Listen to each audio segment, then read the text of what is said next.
Mayong hapon, Negros. Ini ang Digicast Negros 10. Ang napulo ka mga nagapangunang nga balita sa isa sang Negros ang amon igadulong sa inyo. Updin ninyo kami via Facebook, YouTube, kag sa KCAT Channel 11. Kag karon sa naman kami mabatian sa 91.1 FMR Bacolod. Kag yari na ang top 10 nga mga balita subong adlaw. Duha ka mga persona patay sa separado nga pagkalumos sa Negros Oriental. Permanent shelter itukod sang syudad sa Bacolod para sa mga pasyente kag watchers sang regional hospital. Negosyante nakapalagyo sa hanang nga pagpangabdak sa banwa sang Manapla. Mga stall sa Manukan Country nga wala nagabayad sang arrears ang posible man pasiradaan sang syudad. Kag sa good vibes, tampad nga grade 4 student nag-uli isang cellphone nga iya napulot. Inatanan sa Digicast Negros 10. Sa number 10,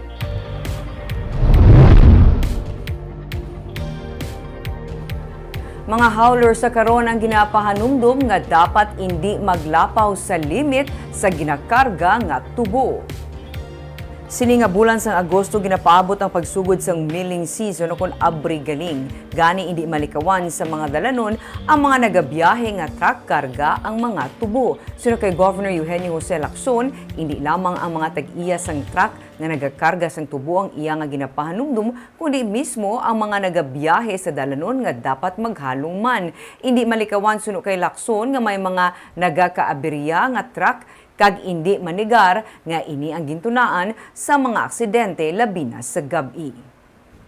We just have to remind our truckers especially nga hindi sila magsinobra sa limit, no? And also I think there will be certain times naman that they cannot travel, no, in certain roads, no, at a certain time. So we will follow that. I mean, we do this every year. And again, a reminder to the riding public, especially those that are driving their personal vehicles, to be extra careful during milling season, no?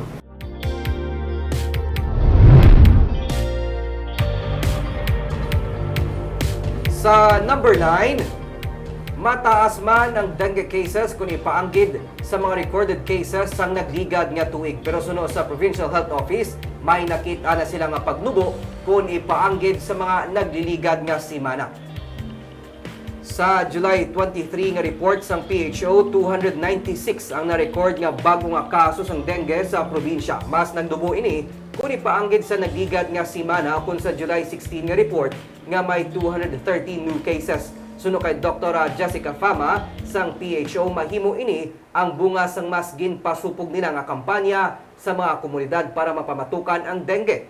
Sa karon ang top 10 nga mga LGU nga may pinakamataas nga kaso sang dengue, ang ila ginatutukan kag ginapatuman ang sabayang 4, 5 ukon ang pagpatuman sang 4S kadungan sang deployment sang 5 ka mga team sa pagpasiguro sang lubos nga katumanan sang kampanya.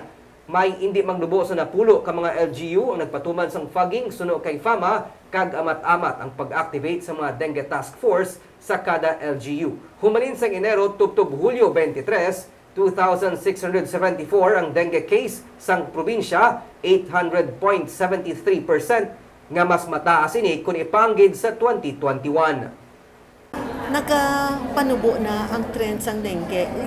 And I would like to attribute that sa campaign sang aton nga mga local government units nga naga-action na gid sa pagtapna sang dengue. No, so makita mo may mga LGU gina-involve na gid ang mga barangay, no. Nga magpadinlo, gina-encourage nga ang mga barangay mag-conduct sang ginatawag bala nga 4 o'clock habit. No, kung may 3 o'clock habit nga mga muyo, dapat may 4 o'clock habit man nga maninlo because ang sagbot pwede siya.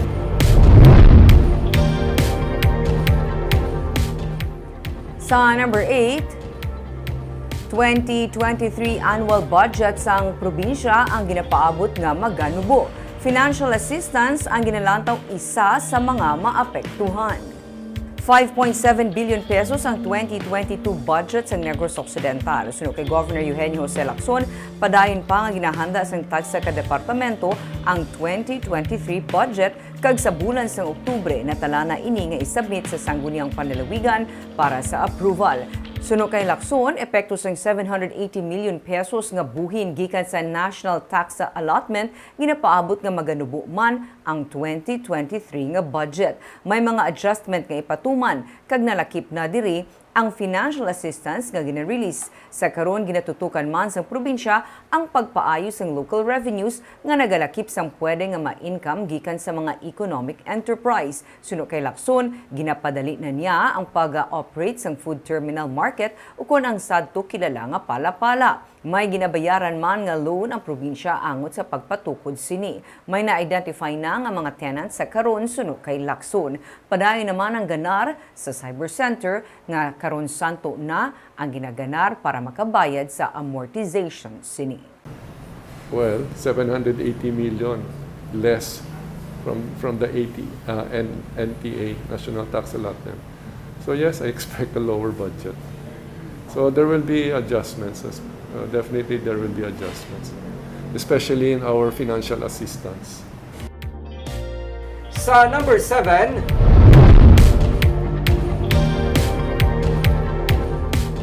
nagdangat na sa 110 ang active COVID-19 cases sa Negros Occidental, pero nagapabilin nga manubo ang health capacity utilization rate. Sa August 1 nga report sa Provincial Incident Management Team, 11 ang gin-report nga new cases. Nagapati si Governor Eugenio Jose Lacson nga ang ini nga mga kaso mild lamang kag dako ang nabulig sang bakuna. 42.44% suno sa August 1 nga report sang DOH ang health capacity utilization rate sang probinsya. Suno kay Doktora Jessica Fama sang PHO, may pagsaka man sa kaso sang COVID sa iya nga paglantaw, hindi naman ini makabig nga alarming. Pero dugang niya, hindi dapat magkumpiyansa ang mga pumuluyo kay manubo sa gihapon ng vaccination coverage ng Negros Occidental.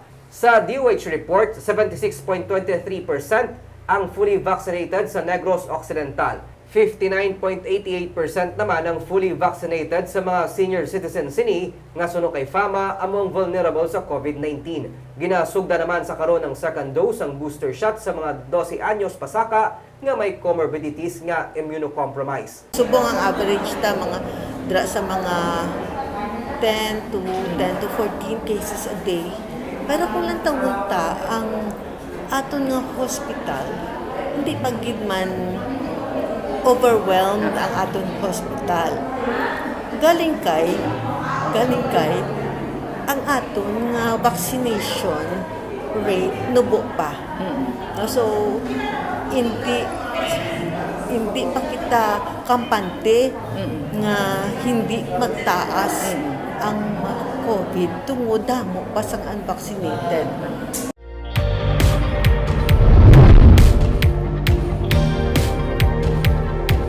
Sa number 6, duha ka mga persona ang patay sa separado nga kaso sang pagkalumos sa Negros Oriental.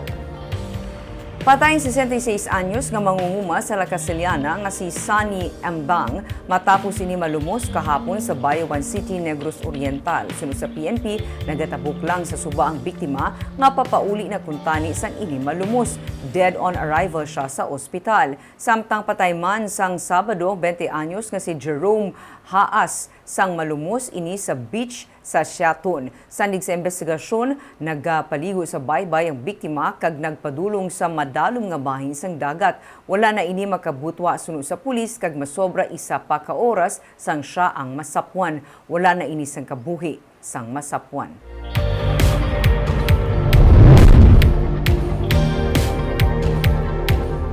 Sa number 5, nakapangita na sang balay si Mayor Albi Benitez nga magaserbe nga halfway house para sa mga pasyente kag watchers sang Corazon Ocsin Montelibano Memorial Regional Hospital. Nagaplano man ang syudad nga magtukod sang permanente nga shelter para sa ila.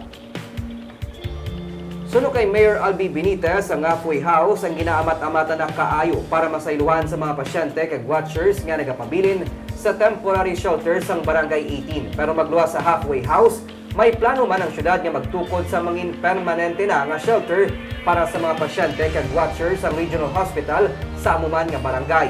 Sunod kay Councilor Claudio Puentevella, pamuno sa Committee on Health sang Konseho, nakigsugilano na siya sa isa ka property owner may angot sa ginadihon nga plano. Kalabanan sa mga pasyente kay watchers ang hindi taga Bacolod. Kada adlaw, nagalabot sila sa 40 ka mga individual nga nagapasilong sa natukod nga temporary shelter sa buligman sa mga grupo sa mga negosyante kag opisyales sang Barangay 18. Pero ginademolish na ang amo nga shelter para man magamit sang tag-iya sang propiedad. Samtang, ginasiling naman ni Governor Eugenio C. Lacson nga sa karon, ginatagaan naman atensyon sang provincial government ang mga watchers kag pasyente sa provincial hospital sa Silay City. Kasubong sang regulasyon nga ginapatuman sa CLMMRH, tag-isa naman ka watcher nga may negative result sa swab test ang ginatugutan sa pumunuan sang Teresita Calandoni Provincial Hospital nga magtener para bantayan ang ilan na admit nga pasyente. Ang provincial government ang nagbutang man sa mga tent para sa mga watchers nga sarang makatiner sa sulod sang hospital compound. Ang solusyon ginapangita should be a permanent shelter for the watchers. Same sa lang sa Barangay 18. Dira man area sa Barangay 18. Balik kayo taga out of town kalabanan ni Councilor. That's why gin-take up naman na kay Mayor and he is aware nga laban dira out of town pero luyag niya naman ang cater.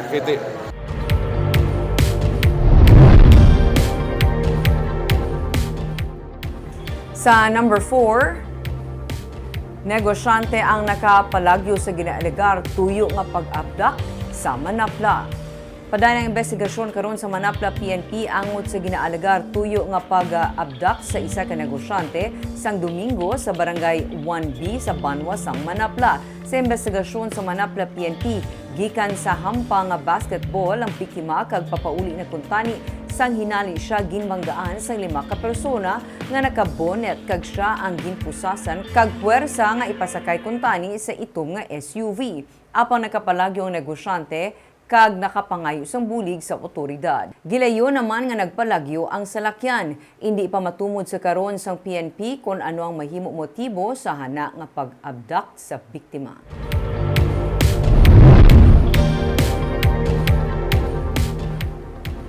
Sa number 3, duha ka mga teams gikan sa City Engineers Office ang natalana maga-inspeksyon sa mga critical facilities na lakip diri mga government infrastructure sumugod Huwebes sa Bacolod City. Duha ka mga separado nga inspection team halin sa Bacolod City Engineers Office kag Office of the Building Official ang mag-a-assess sa mga critical facilities agud man mapasiguro ang kabakod sa mga natukod nga government buildings. Sunod kay Engineer Loben Ceballos, Officer in Charge ng CEO, ang pag-usisa sa structural integrity sa mga edipisyo kabahin sa mando sang Office of the Civil Defense bilang pagpanghanda sa posible epekto sang linog.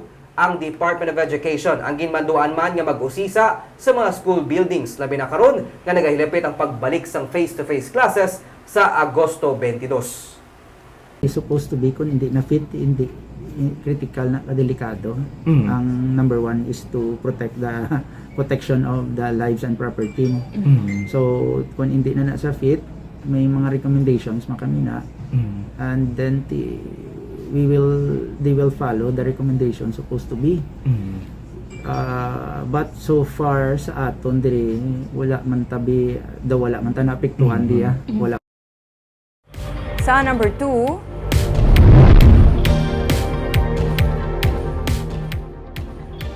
Task Force Spaghetti Wire sa magapatuman sang assessment bangod sang mahinay nga clearing operation.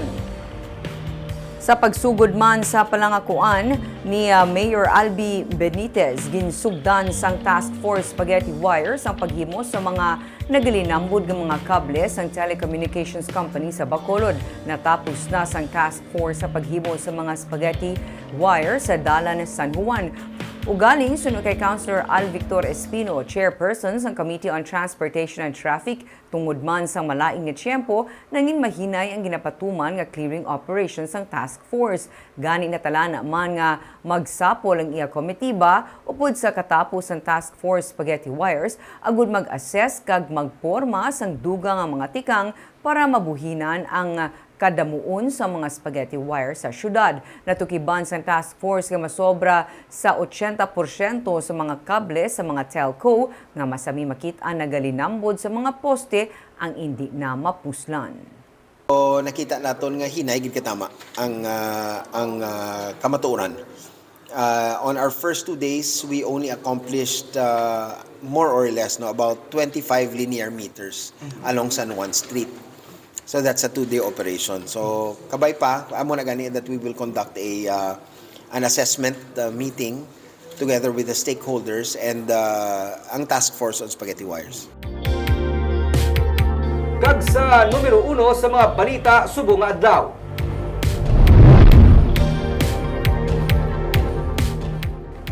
Hindi lang mga vendors nga wala nagabayad sang arrears ang sarang mapahalin sa ilang mga pwesto sa merkado, kundi pati man mga stall owners nga wala man nagabayad sang ilang kautangan ang ginapaandaman sang syudad nga sarang mapasiradan ang ilang mga negosyo. May 11.2 million pesos pa nga arrears sa konbalayran ng Burgos Public Market. Wala pa mapato ni Councilor Celia Flor, ang pamuno sa Committee on Markets ng Slaughterhouse, sang konseho kung pila ang kabilugan nga utang sang 3 ka mga dalagko nga mga merkado sa Bacolod. Nalakip din Libertad kag Central Market. Pero magluwas sa mga merkado, may minilyon ka pesos man nga arrears ang Manukan Country. Suno kay Flor, kasubong sa mga market vendors nga sarang mapahalin kung hindi makabayad sang arrears, posible man pasiradaan ang mga kalanaan sa mga stall owners nga tinuig na nga wala nagabayad sang ila obligasyon sa local government unit. Nagligad lang at 2017 sa naglabot sa 6.8 million pesos ang arrears halin sa Manukan Country. Ginatunan pa ni Flor kung dapat tagaan sang amnesty ang mga negosyante nga wala nagabayad sang ila utang sa syudad. Subong pa lang gani guro nag-recover, no? So tagaan ta na iya konsiderasyon. Pero amo ni subong do nagaayo-ayo naman ang aton ekonomiya. Amo na kung naga-income sila, dapat may income man ang syudad. May plano na gani kami, ini siguro mabatian na ni sa mga taga-Manukan, do may plano kami, tagaan sila sang aplaso. Pero kung hindi pagid sila, basi ipa-close naton ang Manukan stalls. Okay. No? So parang amo na buligay lang ta.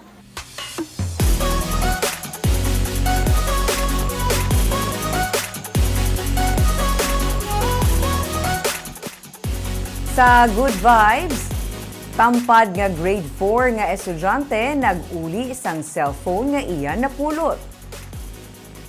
Ginkilala sang Kabankalan PNP ang katampad ni Third Utana, isa ka grade 4 student sang Esteban R. Abadia Elementary School. Ila ini ginpost sa ila social media account matapos ginuli sang estudyante ang iya nakita nga cellphone. Sunod sa PNP, napulot lang sang estudyante ang cellphone kag iya ini gilayon nga gindala sa Police Assistance Desk sang Kabankalan PNP. Ini ang na-claim naman sang tag-iya sang cellphone. Madako man ang iya pagpasalamat sa estudyante nga nag-uli sang iya nga cellphone. Damo pag-deliver sa mga nabili no nga mga bata nga mga masaligan. Kag inang nanamian ko no kay syempre you start sa hupin pa ya lamharon nga edad para eventually kung mag-edad sila pa sa aton madala ang maayo nga pamadala. Sana all no, hindi lang sa pagbalik sa mga pagkabutang kundi pati na sa services nga gina-provide. Kagamuyad to mga napulo ka mga balita sa Isla San Negros subong adlaw.